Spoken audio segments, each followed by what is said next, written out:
natali na ki ya lupangu namoni avandi na ebonga na bandi ko yebise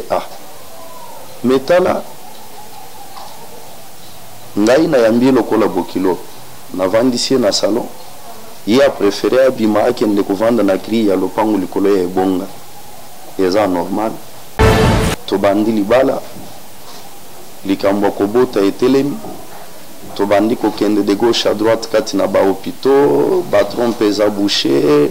il faut que ça les ça va examen boyer pour na ko déboucher ba trompe il faut ceci cela et pendant un temps nous avons eu à dépenser beaucoup d'argent to continuer dans Zambé. 2 ans après on n'avait pas toujours d'enfants bato bazolo ba de gauche à droite famille nangaye zalaki d'ailleurs na problème te mais na famille ya madame place wapi bitumbe bandai ko uta ndeba bandai ko benga ye famille na biso ezalaka ndenge wana te biso na ndenge famille na biso ezalaka soki mutu akei na libala eza système ya un coup une flamme loba vérité bandaki ko recevoir o ezali ba message ko ute pa ya mama wana vi position na ye na kati ya famille ya papa ya madame alobi soki bazobota te c'est parce que na tie bangolu pemba te baya na tie bangolu pemba po ete mwasi na ye bana ko concevoir e yebaki na kopesa ngai colère spirituelle na yebisaki bango tata o ya boti ngai atikala ko tia ngai lupemba te jour moko mais koma lelo babokilo na ngai bayeba na ko tia ngai lupemba po na yeba na kobota. Madame a eu qu'à concevoir, j'ai commis 3 mois, madame a sali fausse couche. Et je me souviens, jour où on a, tous na prière, tous na action na église, na inde sengela kina yeba na côté ya avant était na télé mo pona côté ya nde babengi na hôpital balobi auti ko sala fausse couche. Madame a bimi na hôpital et umela kité Zamba visiter Lisusu à Zuizemi pour la 2e fois et est tombé que Zemi wana pe lungwe jour wana tozalaki pe na action na église na silisi côté ya nazo silisa nde ba yebisi ngai que madame a sali fausse couche c'est que bandaki ko salema mutu aza na ye bien mais bolamuki na tongo abandi ko yebiso nazo ka bien te akomi na hôpital et a sali fausse couche. Mais l'autre ezalaki étonnant, 2e fausse couche, fœtus et baki na kobima et katani ba morceau net bakati yango na mbeli. Au point que même docteur ayebaki na kokamo alobi depuis na banda musala oyo natikala komona eloko ya boyete c'est pour la toute première fois. Aye kozwa mena Zemi pour la 3e fois. Et madame a Zemi pour la 3e fois. Cette fois-là, baseli 3 mois te mais à 1 mois, maintenant, il y a fausse couche bandi. Madame Azongi Nanda, 2 jours après Kobima hôpital, toujours semble, nous avons fait de fortes prières à la maison. Madame Ayeko Koué. Et Rakoué, maman wana nde azali kolobakati na ye.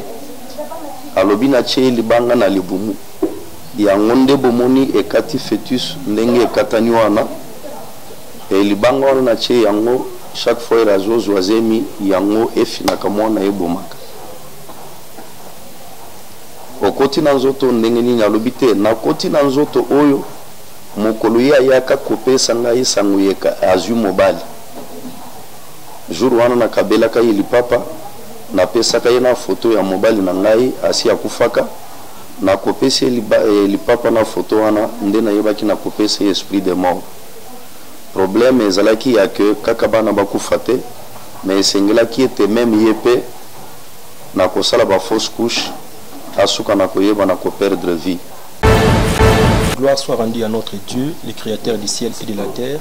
La grâce et faveur à Salibiso, kokuta na sous mokola lelo na cadre de émission na biso oyo to lobla plus ba témoignage. Nzambe apambola lisusu Alvin be ya mukwaya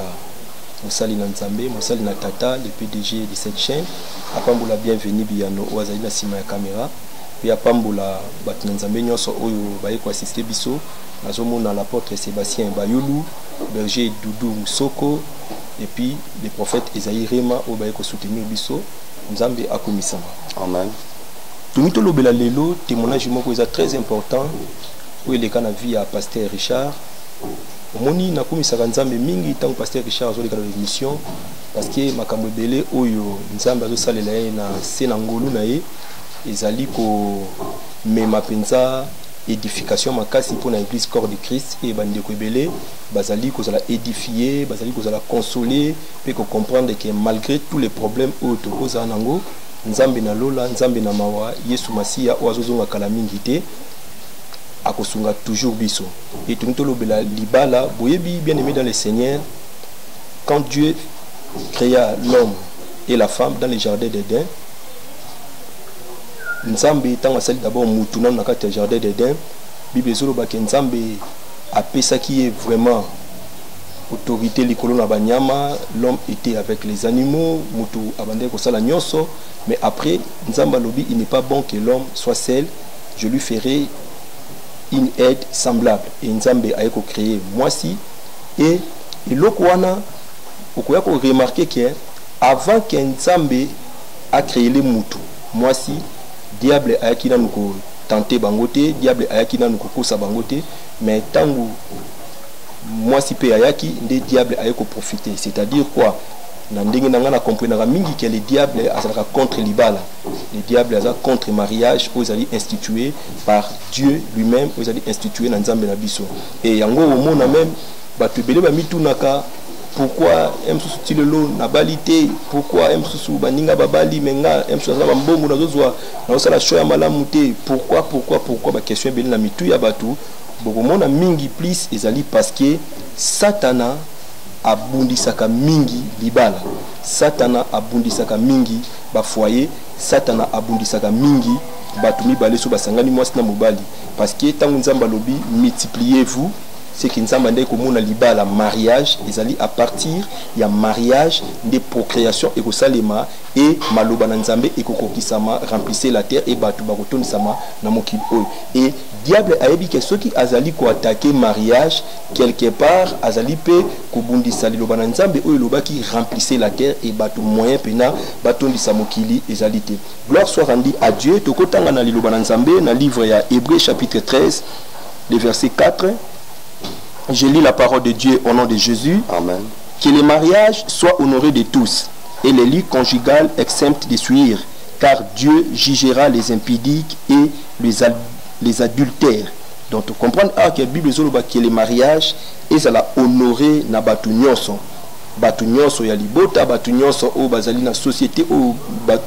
oyo babala ni bazali ko vanda, donc batu nyonso ezala batongo bazaba païen ezala bazaba chrétien, mariage et singé nango ezala honoré na batu nyonso et le lit conjugal exempt de toute suire, car Dieu jugera les impudiques et les adultères. Donc tu comprends que tangu liloba na nzambe ezolo batina na mariage, c'est que mariage ezali très important et na ba mission de kaka toloba na bino boyeke. Le mariage est une relation entre trois personnes. Donc ndeko oyo yo ozoko aspirer au bala ou bien de jo bala comme on a raté que mariage est la relation yo na moi sinayo. Mais nous disons que le mariage est une relation entre trois personnes, entre Dieu, l'homme et la femme, parce que nzambe ne mutazoka idée à liboso lobi, il n'est pas bon que l'homme soit seul. Je lui ferai une aide semblable. Zagate ke mutunde asingaka nzambe. Donc le kolo nzambe ndaza initiateur ya libala, ya moto lobi ke za relation entre Dieu, l'homme et la femme. Et aussi longtemps déjà que relation, ata soki moi na mobali bazana relation à malam, soki déjà relation na bango na nzambe za sou malamu te, c'est que problème eza déjà na libala. Donc libala oyo evandisa mi malamu, libala oyo evandisa mi pende na kati na kimé na kati na esengo, ezali libala oyo nzambe babalani bazana relation malamu entre bango pe bazali na relation ya malamu na nzambe oyo a institué libala. Toujours ça l'émission on a pasteur Richard on a kiko loba directement. Bonjour papa. Bonjour Mosakoli. Et moi gentil na bandeko bazolanda biso. Tozali kopesa bango mbote na kombo na Yesu utamela bipa biso bazali kolanda biso nzambe na lola pambola bango nzambe na lola asunga ba célibataire bayeba na kobala ba marié harmonie yeba na kozala na ba foyer na bango ndewo ezali volonté ensemble. Gloire soit rendue à Jésus. nzamba kumisama. Papa, sans plus tarder, toki lobela directement sujet na biso, c'est quoi le mariage selon yo papa, selon compréhension na la liloba na nzambe? Nzambe na lola yeba na kozolokumu. Ce que je veux dire, tu l'as déjà dit. Libala ezali problème ya batumi balete. Libala ezali problème ya batumi satu. Mobali mwasi na nzambe. Nde teyaka totalisaka triangle oyo ezali kati na libala. Pourquoi mabala ebele ezali na problème? Mwasi na mobali tozali kobika na se, mais likolo na biso ezali na mutu moko oyo azali initiateur ya libala. Et quand tu as un problème, mwasi na mobali toza na dénominateur commun oyo ezali nzambe. Mwasi azomata verdure, mobali azomata verdure, tokoyeba na kokutana na makolo na nzambe ekosala quel que soit le problème kimi eyeba na kozonga kati na libala. Mais mabala oyo ezali quand tu as un problème, peut-être mwasi amati parce qu'il yende ayibi nzambe, mobali atikali na position na ye, moyen bayeba na kokutana ezali te, il y aura toujours des problèmes. Ce qui mobali nda ayibi nzambe, quand tu as un problème, amati vers Dieu, et mwasi atikali na position na ye, ezali toujours libala oyo ezali na problème. Voici pourquoi tozali kosenga epai ya balandi na biso basosola quelle est la volonté de Dieu pour na oyo etali libala. Libala ezali lié ya adoration, ezali lié ya louange pour na nzambe. Et batu bayeba na kopesa nzambe cette possibilité là ya koyeba na kovanda kati na bafoye na bango, kosalela bango bolamu po ete chaque fois bayeba na kokumisa kombo na ye.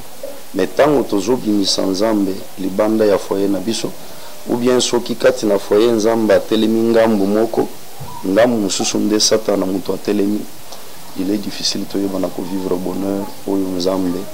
atie kati na libala. Gloire soit rendue à Jésus. Papa, tant vous avez expliqué libala mutuna moko elinga na mutu, ezaki mutuna oyo vraiment nzamba pambola servante na ye mama Julie Tumba kuna na France. Ezala ndeko moko oyo mama Julie akambaka na mabondeli endeko wana pesi mutuna ni pa mama Julie alobi boye. Azana mwasi na ye azali ndoki na misala mabe. Et mwasi na ye na monde de ténèbres kuna abali déjà mobali mususu. Sikoyo ndeko wana alobi conseil nini basali na nzambe bakopesa ye amoni ke il faut aboya mwasi wana pona ye mwasi wana a commettre adultère. Sikoyo papa étant que yo musali na nzambe na profiter na émission oyo parce que naza sûr que maman Julia kolanda biso et ndeko wana pa kolanda biso oki koyebisa ndeko ya boye liloba nini. Nzambe yeba na kozwa lokumu na yebi bato ebele oyo bavandi na basi oyo bazalaki na bandoki kino lelo babangaki kindoki na bango te, me bayebaki na komema bango na nzela ya nzambe.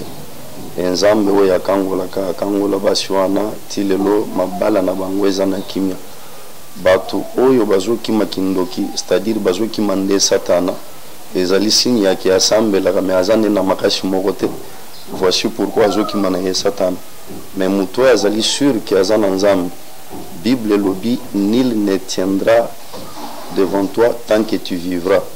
Et apôtre Paul azali ko révéler biso, ce n'est pas moi qui vis, mais c'est Christ qui vit en moi. Et Makomi azali ko loba, celui qui vit en nous est plus fort que celui qui est dans le monde. Muto azali na kawana, pe azali ko croire que celui qui est en lui, Jésus-Christ, est plus fort que le diable. Ayeba na kovanda na mwasi, amema ina nzela na nzambe, et la délivrance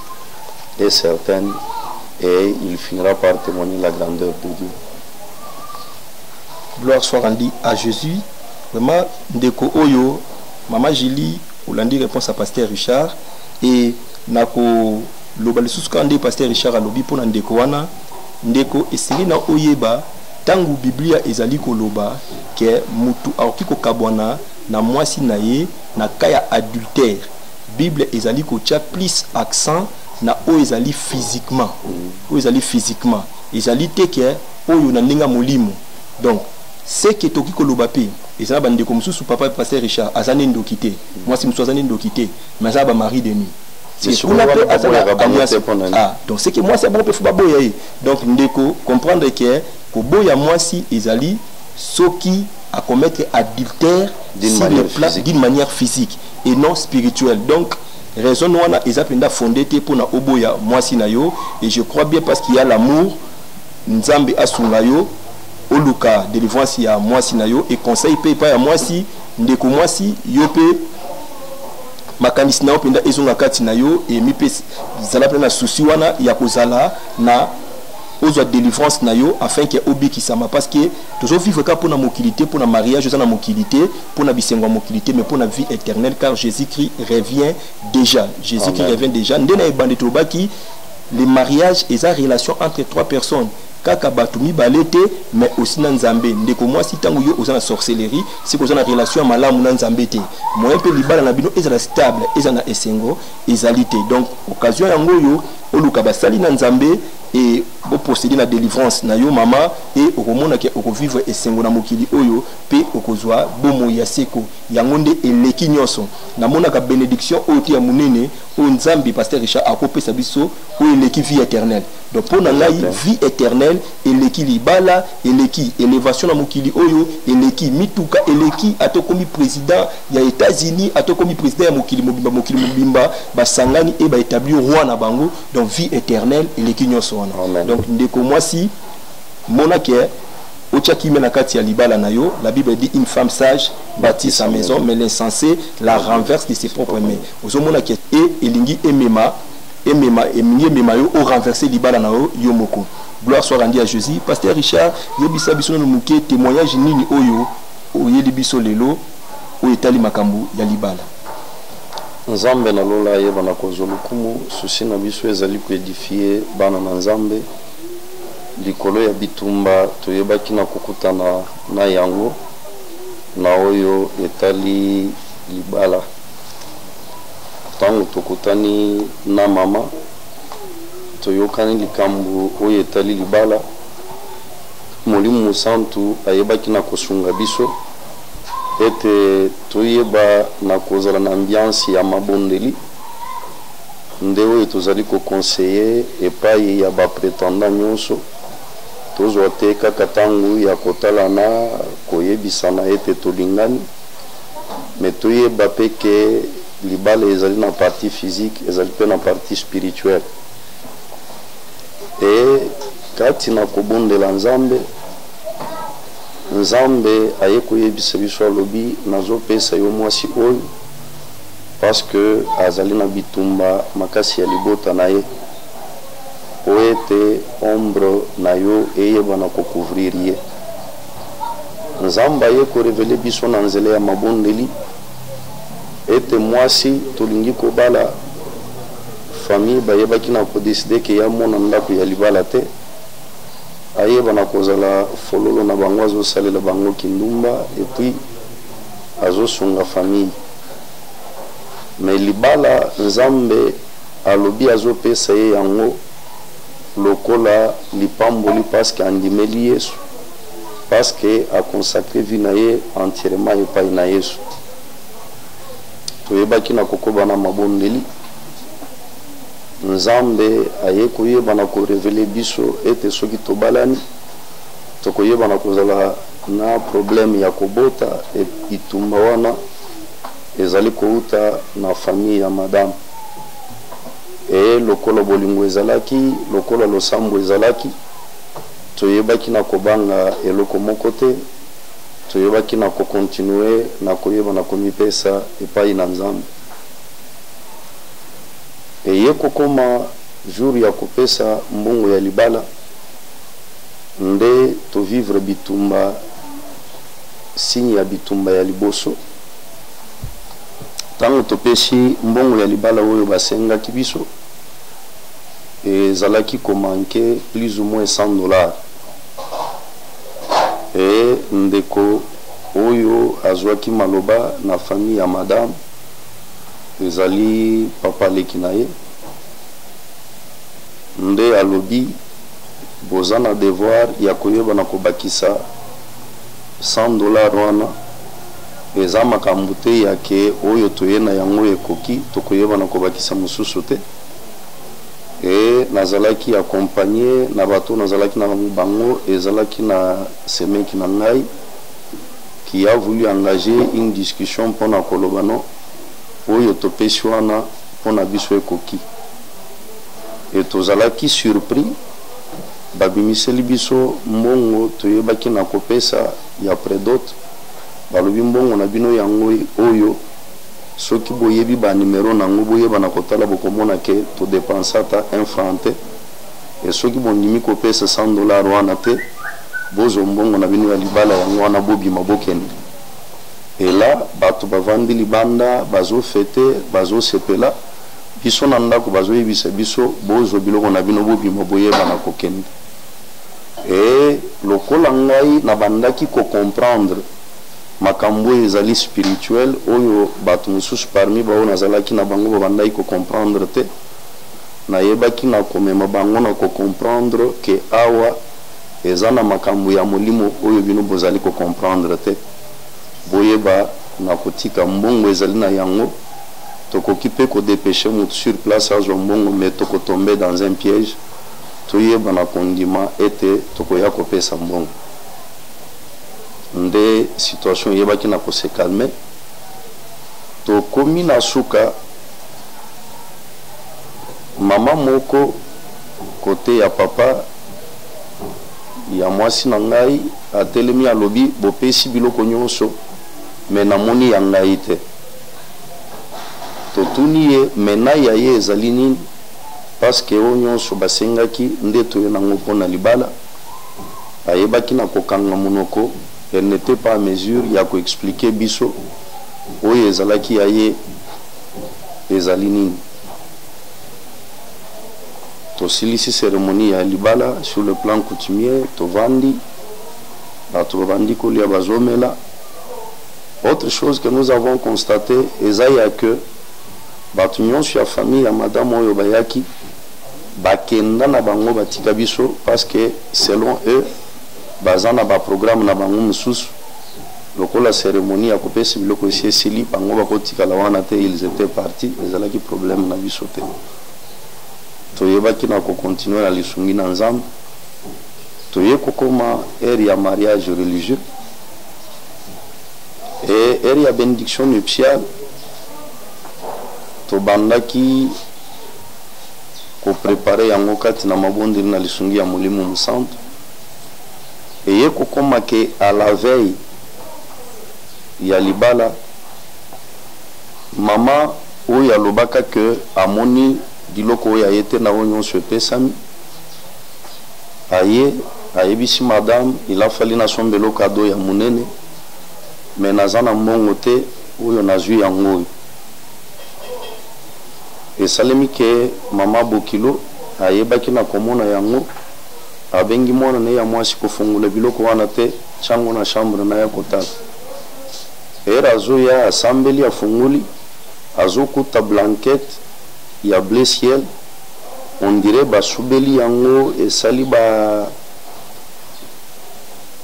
carte partout et ainsi de suite.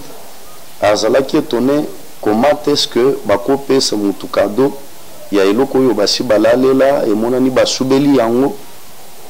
et na lisungi ya nzambe ayebaki na kotumba yango et libala ayebaki na kosalema. 2 mois après libala navandi kati na église nazoyamba batu naye koyamba bana ya noko ya madame bana 6 na kati na kosolana baona lisungi ya molimo santo bana baye kotubela kindoki babandi kobeta lisolo ya makambo oyo bango bayebaki na kobungisa jour ya bénédiction nuptiale. Balobino jour ya bénédiction nuptiale toyebaki na kobungisa ke kati na église er bazotuna mwasi eske olingi mobali na yo mwasi abaluka aloba te nalingi lisusu libala yango te me bayaki eyebaki na kosimba te balobi comme ça il faut tolanda bango na salle place fete kosalema et tango baye pe na salle bakuti que selon bango balobaki bakuti que basoda bazingi sali ya fête bazalaki ebele se rendre compte que bango bazali muke esengeli te bazonga mpona koyeba na koluka ba renfort bakendaki baluki ba renfort bazongi selon leur propre dire balukaka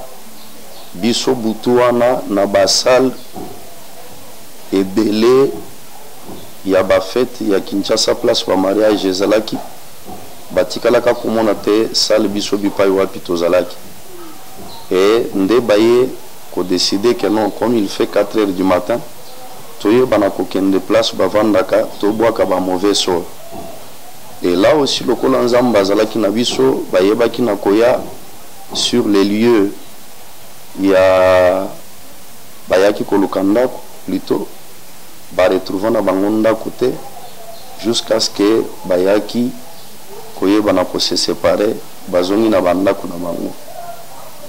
Mais au juste na ngambu na biso qu'est-ce qui s'est passé jour wana ya bénédiction nuptiale? Hier nazo sambela vers 4 heures du matin nzamba yebisinga lobino lelo batu nyonso bako sepela mais bino mibali na mwasi na yo bozala ba intercesseur ya programme na bino ya libala. Mais nzamba expliquer ngai tele pourquoi na bengi madame na téléphone na yebisi etala nzamba yebisinga boye na boye kozala kati na distraction te tobonde et ezalaki mokolo ya prière pour nous toye kokoma vers ba 13 heures nzamba ye kobimisa ngai amemi ngai na salle de fête. Et là aussi j'ai pris beaucoup de temps ya koyeba na kosambela kati na salle ya fête er na sambeli na silisi nde nazongi na ndako mpona koyeba na komibongisa ndenge toyaki kokende église libala epambolami tokei pe na soirée. Et c'est après 2 mois nde toye koyeba pourquoi nzambe ayebaki na koloba jour wana biso moko tozala ba intercesseur ya libala na biso bato mosusu bakosepela mais biso toyeba nde na kosambela toyebaki na kopesa nzambe lokumu et tobandi libala likambo kobota etelemi tobandi kokende de gauche à droite kati na ba hôpitaux batrompe eza bouché il faut que ça ça va examen boyer pour qu'on déboucher ba trompe il faut ceci cela. Et pendant un temps nous avons eu à dépenser beaucoup d'argent jusqu'à ce qu'un jour na yeko vanda na ibishi madame mais mbongo nyonso toujours dépenser yango pour quel but? Parce que nzambe alobaki que malgré bitumba ye moko koyeba na kopesa biso bana d'où désormais tokokende na hôpital moko te tozo zonga mena epai na nzambe kati na mabondeli nzambe ye moko akokokisa oyo alobaki to continuer na nzambe. 2 ans après on n'avait pas toujours d'enfants bato bazoloba de gauche à droite famille na ngai ezalaki d'ailleurs na problème te mais na famille ya madame place wapi bitumbe bandai kouta nde babandai kobenga ye famille na biso ezalaka ndenge wana te biso na ndenge ya famille na biso ezalaka soki mutu akei na libala eza système ya un coup une flamme loba vérité bandai koluka peut-être ayebisa bango ke mobali na ngai azali na nguye ya koyeba na kobotisa ngai te bango moko nde bayebi et tobandaki na biso koseka parce que toyebaki vérité mais nous étions obligés ya koyeba na continuer na ba prière. Et je me souviens ce mois-là nzamba ye koyebisa ngai ke nasambela pona madame pendant 1 semaine nazofukamisa ye na tongo na chelie maboko nasambeleli ye et puis na poko na chelie pe maboko nasambeleli ye et toyebaki na kosala service wana pendant 1 semaine. Et moi wana nde madame ayebaki na concevoir pour la première fois. Mais avant que madame ayeba na concevoir na bandaki ko recevoir oyo ezali ba message ko ute pa ya mama wana vi position na ye na kati ya famille ya papa ya madame alobi soki bazobota te c'est parce que na tie bango lupemba te baya na tie bango lupemba po ete mwasi na ye bana ko concevoir eyebaki na kopesa ngai colère spirituelle nayebisaki bango tata oyo aboti ngai atikala kotia ngai lupemba te jour moko mais koma lelo babokilo na ngai bayeba na kotia ngai lupemba mpo nayeba na kobota et soki esalamaka mena nzambe nga nazosalela quelle est sa place soki kobota na ngai il faut eyeba na kouta na lupemba ya belle famille nayebaki na kotelemela yango et après cela mama wana ye kobanda nzembo bayamba ngai kaka epai na bango bayamba ngai epa na bango na banda koyebisa bato me na koyamba ye pour quel but parce que motu nyonso ayaka na esengo yake bakoko na ngai bazali kuna nakende na kokuta bakoko na komema bakoko na kosepela na bakoko mais eloko nini ye azali koinsiste na ye bana koyamba ye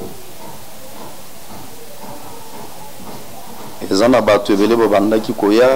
yamba ye kaka mpo makelele wana esila nayebisaki bango na kosalela likambo moko te na soni ntango akoya mwana na ye ya mwasi akozala na cuisine azolamba na salon akoyeba na kovanda na nani na ngai tokobeta masolo ya politique ya football ou bien ya musique du na koyeba na koyamba ye te nayebaki na kotikala ferme lolenge toyebaki place bitumba ezouta même madame na ngai toyebaki na kozwa décision yake na bafete ya famille akokende te voire même na bamatanga mosusu ya famille abandaki kokende te ngai moko nde na bandaki kokende korepresente ye e butu moko nalali nazomona mama wana ye na ndako nayambi navandisi ye na salon ere nazokota na chambre mpo nayeba na kozwa mbongo natinda motu basombela ye sucre ere nazokota na chambre namoni nyoka azobima na plafond ere nabandi koluka nzete naboma ye adusoli na se ya mbetu amati na mire mosusu azongi kati na plafond wana na kati na ndoto ntango nabimi na salon nakuti ye place avandaki te madame aye nayebisi ye namoni azouta na coin kosomba biloko nayebisi ete nautaki koyamba mutu teli ya famille na yo awa navandisaki ye awa nazokota nazwa mbongo metala nazobima nazomona ye te ye mpe ayebisi ngai ye mpe amoni ye te ntango tozosula na si ya ndoto natali na kii ya lupango namoni avandi na ebonga nabandi koyebisi metala ngai nayambi lokola bokilo navandisi ye na salon ye aprefere abima akende kovanda na kri ya lopango likolo ya ebonga eza normal nasutuki na pongi tosambeli tokomi na moi vers ba 13h mvula ezonoka madame azalaki na cuisine azolamba atiaki sani moko pembeni ezalaki na mai na kati ayoki eloko elungo likolo ekoyi kati na mai nayoki ka kriye papa Richard nyoka tango na ye mpe nakuti nyoka kati na mai seke nyoka oyo namonaki butu na pongi e nyoka wana sikoyo nde nzambe asalike na moya yeba na kokoya na mai nabomi nyoka e nabwaki ye tokumisi nzambe poko mosusu tovandi madame abimaki azozonga ere azokota kati na lupango tozo constate ke nyau moko azolanda ye na nsima ye ayebaki te ke nyau azolanda ye na nsima aya koti na ndako nyau amati na fenêtre ya ndako avandi tobandi kobengana nyau eza kaka abimi lupango azongi akoti na lupango amoni bandako mosusu te aye kaka na fenêtre ya ndako amati avandi ndenge nzambe ayaki kosunga ngai naye koboma nyau wana nabwaki ere madame aye koconcevoir zemi ekomi 3 mois madame asali fausse couche et je me souviens jour wana tozalaki na prière tozalaki na action na église ngai nde esengelaki nayeba na kote ya avant ete natelema mpo na kote ya nde babengi na hôpital balobi auti kosala fausse couche. Tokumisaki nzambe tozwaki mpe makasi toteyaki normalement sans problème. Madame abimi na hôpital eumelaki te nzambe avisite ye lisusu azwizemi pour la deuxième fois et est tombé que zemi wana pe elungwe jour wana tozalaki pe na action na église na silisi kote ya nazo silisa nde bayebisi ngai que madame asali fausse couche. C'est que bandaki kosalema mutu aza na ye bien mais bolamuki na tongo abandi koyebiso nazoyoka bien te akomi na hôpital et asali fausse couche. Mais eloko oyo ezalaki étonnant, deuxième fausse couche fœtus eyebaki na kobima ekatani bamorceau neti bakati yango na mbeli au point que même docteur ayebaki na kokamo alobi depuis na banda mosala oyo natikala komona eloko ya boye te, c'est pour la toute première fois. Et madame azongi na ndako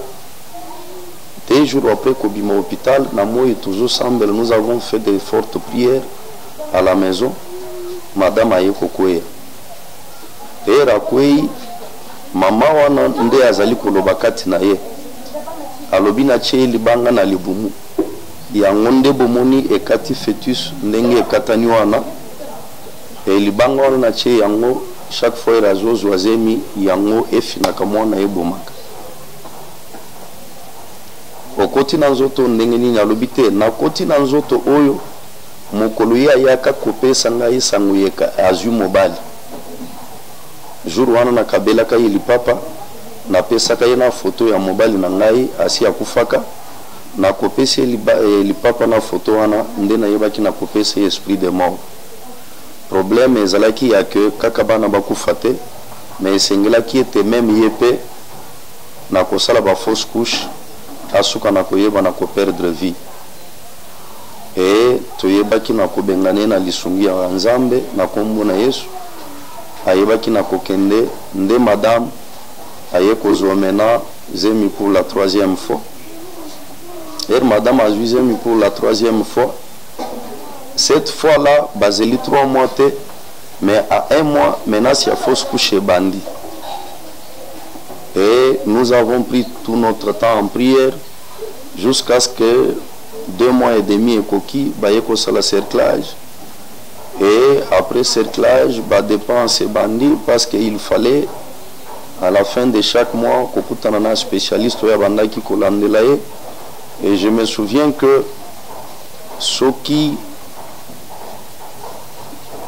chaque mois tango bandaki kokende hôpital ceux qui te dépensaient muke ezalaki $50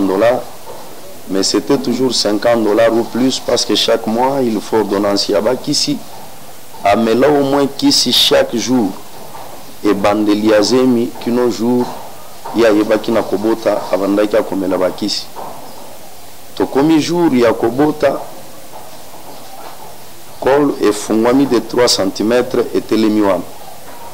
nyonso bazo sala travail ezo avancé te et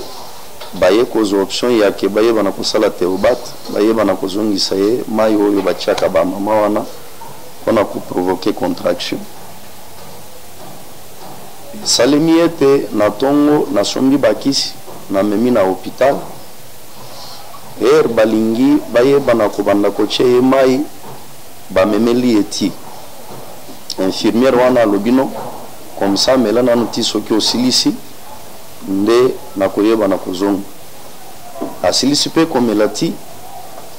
azoya abandi koprepare po atia mai mwasi ya docteur wana abengi ye est-ce que madame tel bobandi déjà kotie ye mai alobi te kokosa te loba vérité alobi te effectivement nana bandi kotie ye mai te nalingi nde na banda na branché sikoyo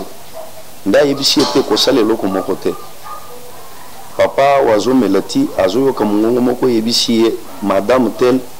bayeba na kozongisa ye mai te eloko wana ezongeli au moins à 2 reprises nde alobi nabenga yo nayebisa yo boyeba na koche yema ite bozele jusqu'à ce que papa yemo kwa koyeba na kokoma docteur akomi azota la madame akuti ke matrice à la place ke yeba na kokita matrice ebandaki komata nde ayebisi ye soki obranchaka mai et n'allait pas faire 5 minutes matrice elingaki explosé et alingaki akufa peut-être na mwana aussi nde babengi ngai bapesi transfert balobi tokende na clinique universitaire plus vite que possible parce qu'il faut kosala césarienne nakomaki na hôpital nayebaki na koexhorte mpona koyeba na kotalisa ye ete ezali fin du monde te ezali nzela nzambe andimiki eoleka mpona kobota nyonso ekoyeba na koleka normalement tosambeli tokomi na clinique universitaire nde tomonaki loboko nyonso oyo baexigeaka mpona kosimba mutu il faut mbongo ebima ainsi de suite tomonaka miracle ya nzambe yake nabandaki kotikala nazofuta bambongo mosusu pendant que ye azalaki prise en charge et dans 30 minutes bayebaki na kosauve mwana et puis basauve madame nzambe asungi ete bango nyonso mibale bayeba na kozala na bomoi et mwana botami nabengi bato nyonso na batelefone nayebisi bango jour mama wana azoya mpona kotala mwana atali ngai ayebisi ngai orespecte ngai te obali mwana na maboko na ngai il a fallu eraboti oya inde kino place nazali po oyeba na koyebisa ngai ke mwana no aboti et comment tu te permets ya koyeba na kobenga nga na telefone orespecte ngai te place nazalaki nayoki molimo santo ayebisi ngai kolobela eloko moko te azoluka nde mutu ya mwana nde aza nango besoin asilisi nazwi maloba nayebisi ye te oza bokilo na ngai na koréduire yo pour quel but mais soki otrouve ke nasali mabe balobi soki mwana atumbi ndako batiaka ye kati na moto te même na famille na ngai mpe nabengi bango kaka na telefone mpona koyebisa bango ke madame aboti est-ce que bango mpe il faut baloba ke na manke bango respect te naza na besoin komanke moto respect te mwana na yo aboti par césarienne nazalaki ofuru au moulin mpona sauver vie ya mwana na ngai na sauver puis vie ya mwana na yo et c'est ce que je fais voici pourquoi lelo ozoya na eseni et soki ya ngai azalaka sauver ya yo akufa olingaki oloba mobali moko azanga ntina abomisi mwana na ngai me ndenge tovandi lelo boye eza esengo mpona biso nyonso parce que oyo ya yo aza na bomoi oyo yanga mpe azali na bomoi alobi na famille oyo ngai nde mokonzi na kati na motema nalobi soki oza mokonzi eza na famille na yo mais awa ekomi famille na ngai parce que mwasi na ngai na mwana na ngai baza lisusu ya famille na bino te ekomi famille ya sika oyo ebandi esama famille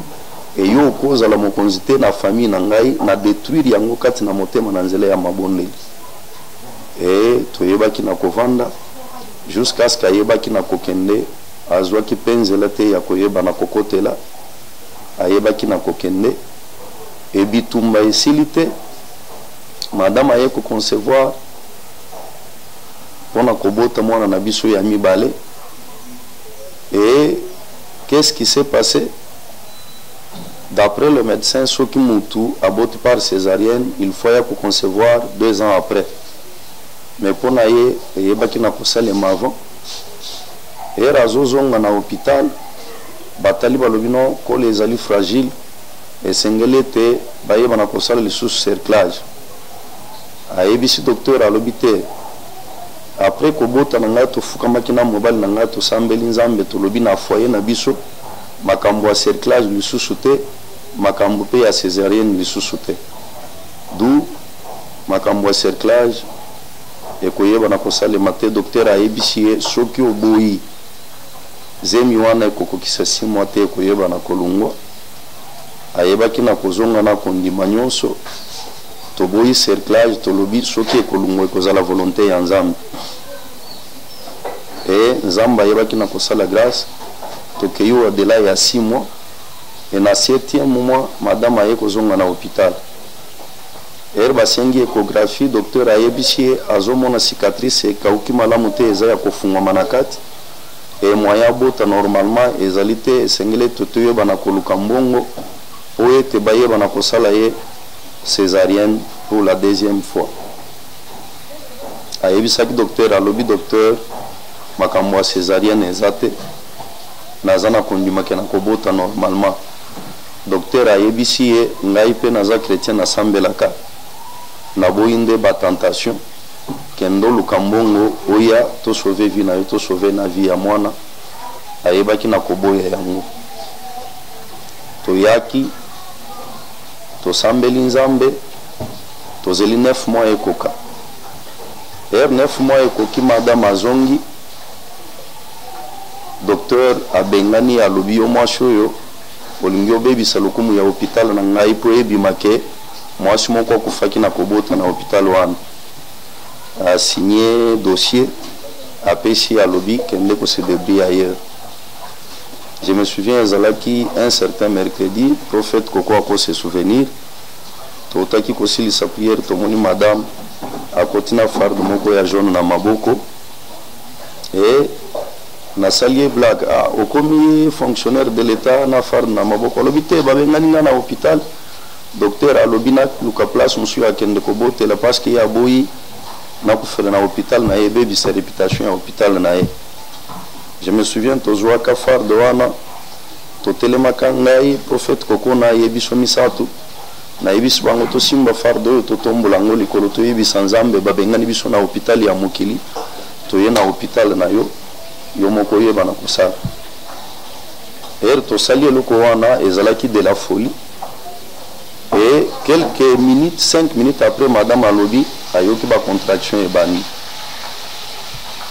Et nabimi 15 minutes était trop babengi ngai zonga na noki parce que contraction ye makasi. Et mutuke wana tozoko tsekati na mutuka poche des eaux et pasutu. Bon, à 7 heures tokoyeba na kokende wapi? On s'est dit toyeba na kokende kaka na hôpital place babengana ki. Tokomi wana tokutike docteur asi akendaki na ye et bato nyonso bazalaki wana lokola bayebaki ki asi aclôturer dossier abengani biso moyen bayamba biso ezali te balobi tokende ailleurs nde toye kobima tolobi bon tomataka na clinique universitaire tokutani na embouteillage na nzela ya makasi mpona kokoma na clinique universitaire ezalaki pasi mais naye kocomprendre ezalaki embouteillage démoniaque te ezalaki embouteillage nzambe moto apermetaki yango po ete travail esalema avant toyeba na kokoma na hôpital travail et continuer na kosalema toye kokoma na clinique universitaire bazokotisa na salle d'accouchement topesi dossier moto oyo azwaki dossier akrie non ezaka ya césarienne obongisa bamatériel toyoki mosusu akrie alobi césarienne ya nini motu ya mwana yango esi ebimi. C'est que madame asala ata 10 minutes dans la salle d'accouchement abotine normalement. Et nani azalaki médecin de garde butu wana ezalaki mwana ya docteur wana parce que mwana na yepe ya mwasi azalaka gynécologue azalaki na hôpital papa na ye azo clôturer dossier azo benga na madame et lokola pe a travaillé dans la clinique universitaire butu wana yenda azalaki médecin de garde. J'avais compris que Nzambe a salaki ki azala témoin ya onyo so ekoleka wakende kopesa papa na rapport et madame ayebaki na kobota bien lobi nango na tongo batindi na chambre et sali que lokola docteur ango pe a travaillé na clinique universitaire bureau na ye ezalaka na couloir wana place bapesaki madame chambre totelemi na couloir tozosolana madame tomoni asi à s'engager déjà kati na couloir azoya moyen yeba na kozonga simezate akomi akoti biso madame Kazadi tu as accouché madame ayebisi oui normalement ayebisi oui j'ai accouché normalement ayebisi moi naza en bonne santé ayebisi oui moi naza en bonne santé alobi c'est une bonne chose aleki na ye tobukani na koseka to comprendre que Nzambe a confondaka bato po ba comprendre que makanisi ya mutu na ya Nzambe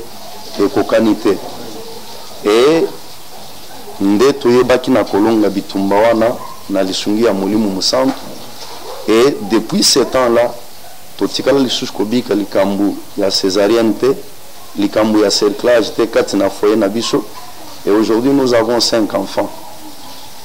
Naye ko comprendre que soki tondimaka deuxième cerclage, tondimaka deuxième césarienne, tolingaki tokota na jeu ya satana ya a imposer biso et comme po madame abota ezaka cerclage ezaka césarienne. Mais lolenge totelemelaki yango par la foi, nzambe azalaki na ngambu na biso, et c'est de cette façon là toyebaki na kolonga Satan. Et depuis lors, madame atikala lisusu ko connaître problème te na kobota. Bien sûr moi sinon surtout moi douleur ya mike ezalaka, mais jusqu'au ndenge toboti bana nyonso totikala lisusu ko connaître te problème ya complication. Et nde oyo ezali témoignage ndenge totamboli kati na libala na biso. Et après cela bitumbe bandaki ko continuer maintenant sous d'autres formes. Ndeko wana azo continuer na kotinda maloba baya kola kisangai bana, mais toko kende kola kiso bana yo miso ekufi ozo mona lisusu te. Natuni madame mena komona bango na miso nini te. C'est kalingia mona bana na miso ya molimo pona ko bebisa vie ya bana. Na ebisi ete bana na ngai ba kotikala kokoma place ya azalite. Et je me souviens dans la prière ndeko wana atika biso totikali na mokili ngai na madame na bana na batu mususu ye aprécéda biso elingi koloba kufa e biso totikali na lisungi ya nzambe tozali ko continuer vie na biso normalement nzambe azoloku. Gloire soit rendue à Jésus. Nzambe akumisama vraiment na témoignage malamu pe oyo ko édifier makasi ya musali na nzambe pasteur Richard. Nzambe akumisama et loko vraiment oyo na retenir makasi na témoignage oyo pasteur Richard vraiment ba point nyonso eza vraiment fort na zana kondima kezo édifier batu ezo ko édifier batu makasi, mais plus na époque oyo ngapi na zalaki bana na pasteur Richard, j'avais compris que force ya foyer ya pasteur Richard ezalaki mingi bande ko zonga na epana nzambe et puis ko zoba orientation epana nzambe. Parce que na bitumba ya boye bien aimé dans le Seigneur, ceux qui ozozwa ba orientation epana nzambe te et ko zala vraiment plus ezalaka ke komona bitumba nyonso wana ko nzamba ndotali sa pasteur Richard et tina suka tozalaki wana et tomonaki loboko na nzambe. Siko papa mekala nuko expliquer surtout ko pesa pe conseil na bandeko ba olanda biso o bakuta na pena bakaya boye. Parce que la place misozo expliquer olobi ke ndeko ya papa ya mama balangage misusu ndo sana ngoli boso na yo o ekopesa mutukanda muto penda oyebi ke yenda zo combattre yo yenda lingi yo progresser te, mais au mona muto boye olatika la ta epana e avanda na kimia, mais azoya lisusu devant yo et ko ya susu ko luka ko imposer yo pe ko loba maloba moko bo ekopeso kanda ko yimona ba chrétien mingi ya lelo o baza immature naza suye ke en face comme ça ko yebise ke na kombo na Yesu na pas melio ou bien en face comme ça ko yaka susu pas na ngaité, mais maîtrise oyo zalaki nango mingi ozo répondre peut-être na mutema, mais avec beaucoup de sagesse oki ko yebisa bandeko nini oyo bandeko ba olanda biso. Eloko na koki ko yebisa bandeko soki totangi mukanda ya Apocalypse, sagesse ezali koloba elobi moi sagesse j'ai pour demeure le discernement et je possède la science de la réflexion. Et la sagesse c'est un homme, la sagesse c'est Jésus-Christ. Muto ya zana Yesu kati na ye, c'est une personne sage. La sagesse nous aide à résoudre beaucoup de problèmes. Mais cause la insensé, ils ont créé encore beaucoup de problèmes. Muto ya azali na révélation, azo bunda bitumba par rapport à révélation azali na yango. Muto ya azali na révélation te azo bunda bitumba lokola insensé. To bandaki fiançailles na biso na nzambe et tozalaki na ba directive ko te pa na nzambe. D'ailleurs ezana détail moko na bosanaki tozana fiançailles nzamba yebisinga soki moi sino aye na ndako et ko umelete ko mona comportement na ye ko changer vis-à-vis de toi akokoma mutu makasi mais ko benga na yete pour soki obengani azongi pa ina bango ba ko posséder na 21 démons et tant ko récupérer ya zonga na ndako na yo on a kozwa délivrance et ko yeba na kozala pas passe. Et cela s'est réalisé après quelques mois de mariage. Madame a commis na makamusu ce comportement oyo kondi matin. Mais lokola tozalaki na révélation ya Nzambe makasi ezalaki kati na losambo.